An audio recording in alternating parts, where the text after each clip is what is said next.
Hey guys, Chili here. Welcome back to STD Gems. Today we're going to be looking at the sorting operations. Now, I'm not going to insult your guys' intelligence by giving you a motivating example for sorting. If you're a programmer, you know you got to sort your stuff.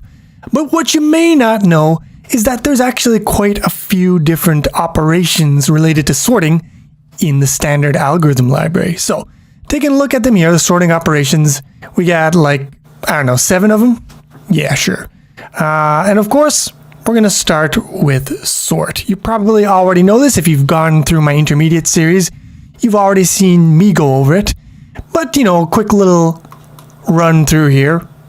You call sort on a range, begin and end, and it will sort that stuff. Now, this version of sort uses the less than operator to compare two numbers and determine their ordering.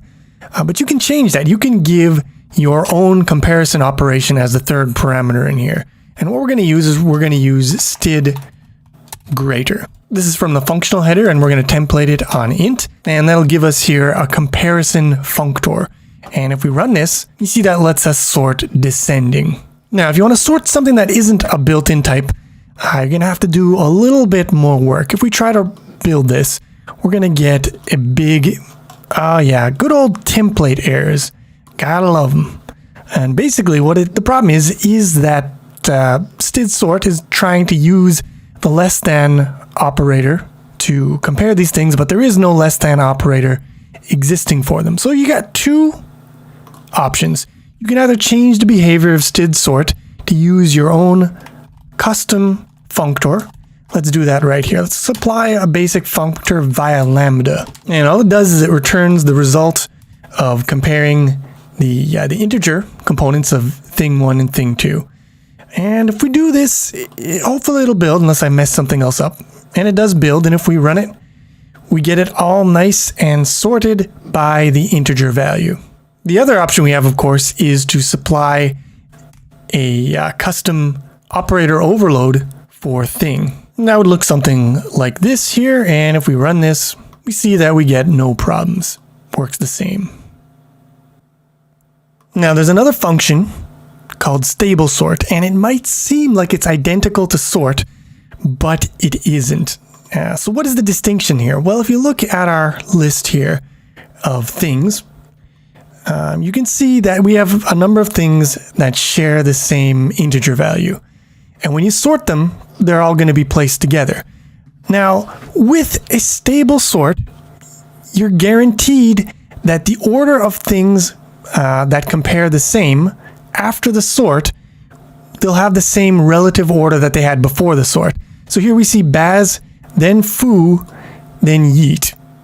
And after the sort, we see Baz, Foo, and Yeet. And you might be saying, well, Chili, okay, but that wasn't stable sort, that's normal sort. And yeah, so normal sort uses a bunch of different algorithms depending on the size of the list that you feed it and other kinds of metrics. So you can't really guarantee what algorithm will be used. It depends on who implements it, and it depends on other kinds of parameters, what kind of data you feed it. So sometimes sort will be doing a sort that is stable, but it's not guaranteed. With stable sort, you get that always guaranteed. All right, let's run a little experiment here. Let's prove that stable sort and sort will actually give you different results. So I create a callable thing here that generates a number between 0 and 999. And then I've got a structure thing 2, and it has two members, I and j. They're both ints. And the constructor here will just use this callable to generate random values for I and j. So far, so good, right? Now we've got two operators here. We've got the less than operator, and it only considers I when trying to figure the order of items here with the less than operator. But we also have this equals operator that will allow us to compare two items to see if they're identical, and it compares both I and j. All right, so that's the stage all set. Now, here's the experiment. We're going to create a vector of thing 2, and we're going to make 10,000 of them. And then we're going to copy that. So now we have two vectors. They should be identical. So this should print out true because they should be equal. Then we're going to run sort on one and stable sort on the other. And we're going to compare them again. And it should print out false. it depends. It's all random, so it depends on the sequence. But with this many being generated, it's almost guaranteed to be false in the second one here. And if we run it, we get true, and then shortly after we get false. Now, just to make sure that these two sorts give us the same ordering, I am going to go up here, and I'm going to make the equals comparison only consider I, and I'm going to run it again. And now you see we get true and true. Because if we're only considering the first element, they've both been sorted by the first element, so it should be identical between sort and stable sort. But when you consider the second element, then you're going to get that difference of stable sort in there. And you might be wondering, well, I mean, if you've got a sort and you've got a stable sort, why would you ever want to use sort when you could just have one stable sort that does the same thing as sort, but is more predictable, more deterministic? The answer is performance. In general, if you put less restrictions on an algorithm, you have more freedom to make it faster. And if we look at sort here, unfortunately, my go-to reference, CPP-ref, it doesn't list the time complexity of the algorithms. But if we go to c++.com, it does give us complexity. And it tells us that for sort, the complexity is n log n. And for stable sort, the complexity is also n log n. But there's a catch. It is only n log n if there is enough memory. It doesn't specify what that means, but if you don't have a lot of memory, it's going to be n log n squared, basically. So already we can see here that sort has less requirements, but let's test it out. Let's actually test both these out and see if there's any speed difference between them. I've got plenty of memory, so it won't be because of lack of memory. It will be because of this n log n is actually faster than this n log n, or slower. We'll see. So I'm going to use my basic timer class that I've used, throughout my C++ series. It's no big deal. You can see it here and here. It's just using some STD chrono stuff. And we are going to check the time of the unstable sort and the stable sort. And if we run this, we see that the stable sort takes about 1.5 times longer to run. And that is without, any memory restrictions, basically. So if you're running on low memory, probably stable sort would perform way slower than this. But even without memory restriction, we see that std sort is generally quite a bit faster. But if you need to preserve the order, the relative order of items that compare the same, then you should use stable sort. Otherwise, stick to std sort because it's faster. Now, speaking of the situation of sorting with identical values, let's just run this code here. We've got a bunch of identical values here. When I sort them, you're going to get 2, 2, 2, and then 4, 4, 4. That's fine. Sorted by integer. The strings they're completely out of order, but that's what you would expect because we're not actually taking the string's value into comparison here. But what if we wanted to order by string if the integer values are the same? Well, that's very simple. You just got to turn what I just said into code. So we say if the integer values are the same, rhs.I, then let's order by string. Otherwise, let's order by integer. And if you run that, now you get them ordered first by integer value and second by string. So that's sort and stable sort. Those are your two main sorts you're going to get with the algorithm library here. Now, we've got a couple of guys that came in with C++11 that allow us to check the sorted state of a range. One is sorted. It's very basic. I'm not even going to show you the code. You give it a range. It will tell you if that range is sorted. It returns a bool. Very self-explanatory. And you can give it a comparator, so you can check for ascending sort or descending sort or sorted on your, custom data type, whatever. It works basically the same as std sort, except instead of sorting the thing, it tells you if it is sorted or not. Very simple. Moving on. Is sorted until? We'll check the range and it will basically tell you up until what point this range is sorted. So we can see here it returns an iterator. And that iterator points to the element past the last element in the sorted range. Maybe this makes sense to you, maybe it doesn't. Let me demonstrate. So we're back to our vector of things here. And what I'm going to do is I'm going to call isSortedUntil on the entire range of vector A.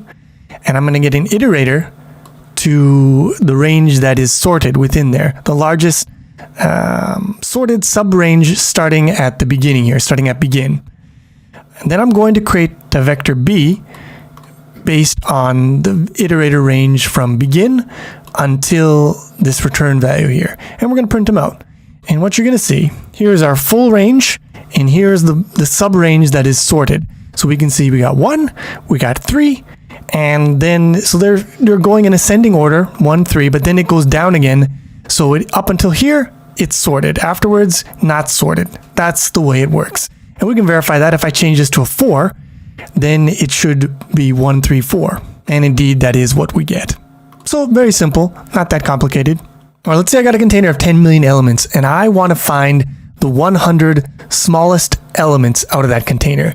How would I do that? Well, very easy. You could sort the container and then just, check the first 100, and you'd have your 100 smallest elements.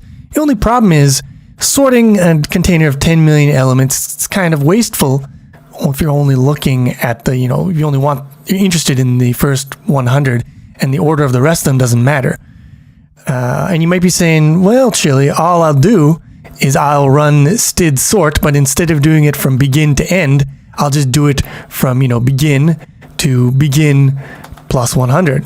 I'll only sort the first 100 in the container, and then I'll get the first 100 smallest. But hopefully I don't need to point out why that is wrong. And then just think about it for a second if you're thinking that sounds like a good idea. That's not going to work. So, what's the solution? How can we make this faster? Well, standard library's got your back here as well. That's where partial sort comes into play. So what partial sort takes is it takes a iterator to first, iterator to last, and an iterator to middle. So you got first, middle, and last. And what it does is, it does what I told you. It will give you the sorted, first 100 elements in their proper order in this range from first to middle. It will pull those elements from all over the place into here. The range, or this range here, the order will be not determined. So we got our familiar vector of things here, and we made a copy of it. And let's sort the copy. But we're only going to sort the first, let's say, 3 elements. So we're going to go partial sort, and the beginning is going to be b.begin, and then the middle is going to be b.begin plus 3 for the first 3 elements, and the end is going to be b.end. And if we do this, we see here that the first 3 elements are in order, 1, 1, 2. So it pulled the 1 from here, pulled the 1 from here, and it pulled the 2 from here. The last 3 elements are clearly not in order, 4, 3, 3. And we can also benchmark these two, see what the benefit is of doing partial sort when you can.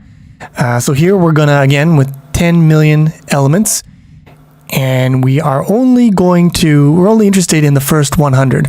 So we're going to run the full sort, and we're going to run partial sort with the middle being begin plus 100. See that the partial sort here is like over 50 times faster, right? Pretty good speed boost. So if you're only interested in the first, n elements of a container, and you only want the first n to be sorted, definitely keep that in mind. Partial sort exists, and it is your friend. And just for your reference, there's also a version of it called partial sort copy. And what it does is instead of sorting in place, you give it an input range and you give it an output range. And you might be saying, well, Chili, where's the middle? And it doesn't need the middle because it figures out how many the first n to sort based on the output range. So if the output range is only 100 elements long, then it is only going to sort the first 100 elements of the input range. Now, there's one last guy in the sorting operations, and it is nth element. It's a little weird. You give it a range, and you give it another iterator in between this range called nth. And it will sort this range in place, but it sorts it in a very weird way. So let's say I got this sequence here, 2, 5, 1, 3, 4. All right. Now sorted, that would be, of course, 1, 2, 3, 4, 5. Now, if I run the algorithm, nth element on here, I put the first iterator points here, the last iterator points here, and the nth iterator points here.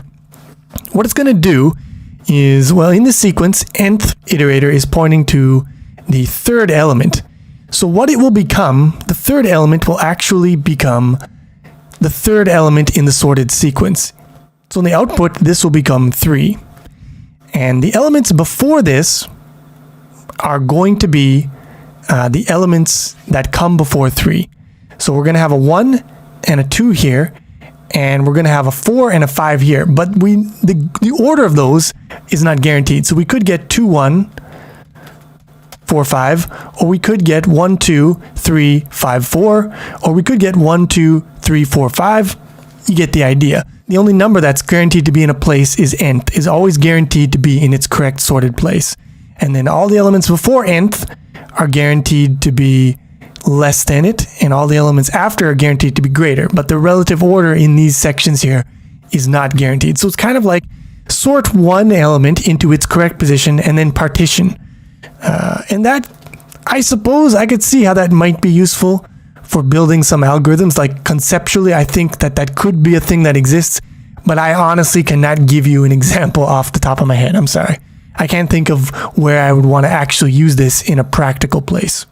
Now, I'm not going to demonstrate this nth element algorithm because I don't think it's, super useful, to be honest with you guys, but it exists. It is a thing, and who knows, maybe it will help you out one day. I don't know. If any of you guys have an idea of some of the places where this could be super useful, feel free to comment. I'd be interested in hearing your ideas, but I have personally never used it, so I'm not going to spend time demonstrating the code. It's not that complicated. Anyways, you could figure it out. You could experiment with it on your own if you're interested.